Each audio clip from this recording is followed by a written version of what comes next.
नमस्कार, आपका स्वागत है हमारे चैनल पर। अमेरिका में ट्रंप प्रशासन की कड़ी इमिग्रेशन नीतियों के तहत बुधवार को एक अमेरिकी सैन्य विमान अमृतसर के श्री गुरु रामदास जी इंटरनेशनल एयरपोर्ट पर उतरा, जिसमें से 104 भारतीय प्रवासी वापस भारत लौट आए। इनमें से ज्यादातर लोग पंजाब, हरियाणा और गुजरात के थे और इन लोगों में 19 महिलाएं और 13 नाबालिग बच्चे भी शामिल थे। कुछ बच्चों की उम्र सिर्फ 4 साल थी। लेकिन सबसे ज्यादा चौंकाने वाली बात यह थी कि ये सभी लोग पूरे सफर के दौरान हथकड़ियों और बेड़ियों में जकड़े रहे। अपने इस दर्दनाक सफर की दास्तान सुनाते हुए इन प्रवासियों ने बताया कि उनके हाथों में हथकड़ियां और पैरों में बेड़ियां डाल दी गई थी और ये जंजीरें सिर्फ अमृतसर एयरपोर्ट पर उतरने के बाद हटाई गईं। इन प्रवासियों के लौटने से उनके परिवारों पर गहरा असर पड़ा है, क्योंकि घर वालों ने भारी कर्ज लेकर इन्हें विदेश भेजने की कोशिश की थी, लेकिन अब न सिर्फ उनका पैसा डूब गया है बल्कि उनके सपने भी चकनाचूर हो गए हैं। भारतीय प्रशासन के लिए भी इन प्रवासियों की वापसी एक चुनौती बन गई है। एयरपोर्ट पर पहुंचते ही पंजाब पुलिस और अन्य केंद्रीय एजेंसियों ने इनसे पूछताछ की ताकि किसी का कोई आपराधिक रिकॉर्ड हो तो उसकी जानकारी ली जा सके। इसके बाद सभी प्रवासियों को पुलिस वाहनों से उनके घर भेज दिया गया। इस घटना का असर भारत अमेरिका संबंधों पर भी पड़ सकता है, खासकर तब जब प्रधानमंत्री नरेंद्र मोदी जल्द ही अमेरिकी राष्ट्रपति डोनाल्ड ट्रंप से मुलाकात करने वाले हैं।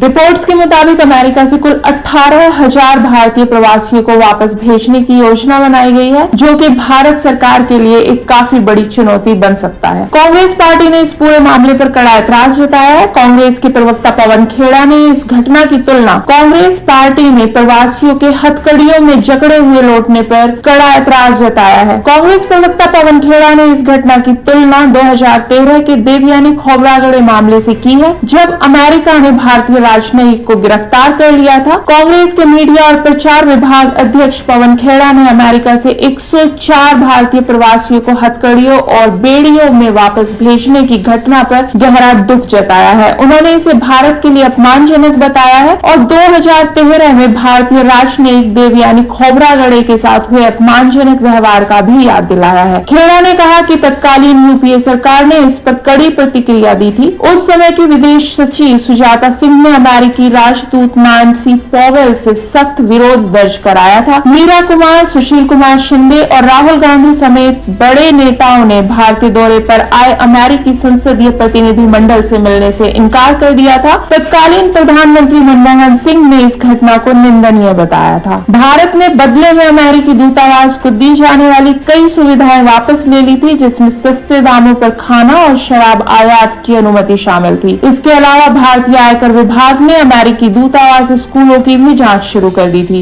इस कड़े रुख के बाद अमेरिकी विदेश मंत्री जॉन कैरी ने इस घटना पर खेद जताया था और अमेरिकी प्रशासन ने विदेश सचिव सुजाता सिंह को व्यक्तिगत रूप से माफी दी थी। खेड़ा ने सवाल उठाया कि मोदी सरकार अब प्रवासियों के अपमानजनक व्यवहार पर चुप क्यों है, जबकि यूपीए सरकार ने देवयानी मामले पर अमेरिका को झुकने के लिए मजबूर कर दिया था। लोकसभा में कांग्रेस ने इस मुद्दे पर बहस की मांग की है, लेकिन सरकार ने इसे भारत और अमेरिका के बीच का मामला बताकर चर्चा से इनकार कर दिया है। अगर कोई अमेरिका में अवैध रूप से रह रहा है तो अमेरिका उसे वापस भेज सकता है, लेकिन उन्हें हथकड़ियों में बांधकर सैन्य विमान से भेजना जरूरी नहीं था। वे कोई अपराधी नहीं है, बस एक बेहतर जिंदगी की तलाश में थे। अगर उन्हें वापस भेजना ही था तो कम से कम किसी नागरिक विमान से भेजा जा सकता था। आज सुबह लोकसभा और राज्यसभा दोनों जगह इस मुद्दे पर बहुत शोर शराबा मचा। विपक्ष ने संसद के बाहर खड़े होकर अपना विरोध दर्ज कराया और इस विरोध के चलते 12 बजे तक लोकसभा और राज्यसभा दोनों ही रद्द की गई थी, लेकिन लोकसभा बाद में 2 बजे तक रद्द कर दी गई।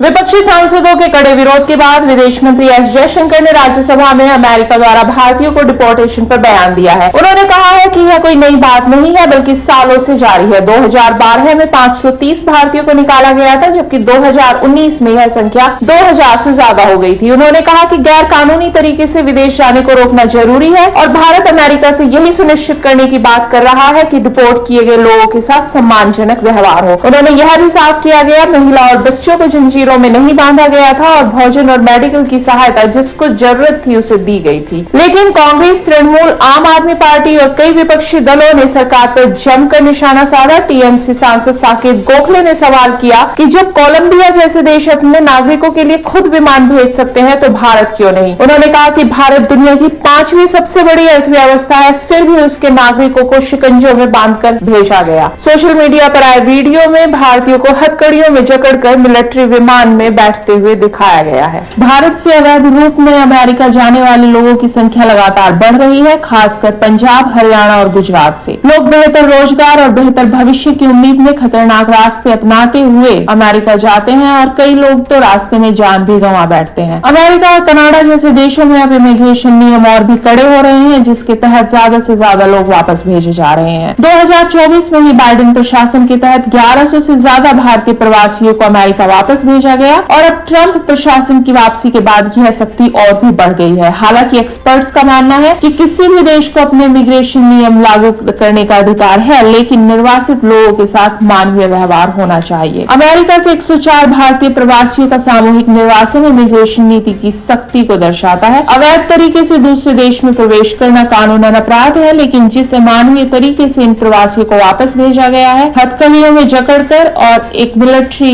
हेलीकॉप्टर में बिठाकर, उसने कई सवाल खड़े कर दिए हैं। प्रवासियों और परिवारों के लिए यह काफी बड़ा झटका है। अब सरकार को इस चुनौती का सामना करना होगा कि इन लोगों को कैसे दोबारा समाज में समायोजित किया जाए। आने वाले महीने में अगर हजारों और भारतीयों को अमेरिका से निकाला जाता है तो सरकार को न सिर्फ उन्हें पुनर्वासित करने की जरूरत पड़ेगी, बल्कि अमेरिका के साथ इस मामले पर एक ठोस बातचीत भी करनी होगी। अवैध प्रवासियों की समस्या भी खत्म नहीं हुई है, लेकिन इस घटना से एक बात तो साफ है कि जो भी लोग विदेश जाने का सपना देखते हैं, उन्हें पहले इस सफर के खतरों के बारे में पूरी जानकारी होनी चाहिए, ताकि वे किसी दलाल के झांसे में आकर अपनी जान और पैसा दोनों ही न गंवा बैठे। अमेरिका से लौटते भारतीय प्रवासियों की खबर में फिलहाल इतना ही। बाकी की खबरों के लिए जुड़े रहिए हमारे साथ।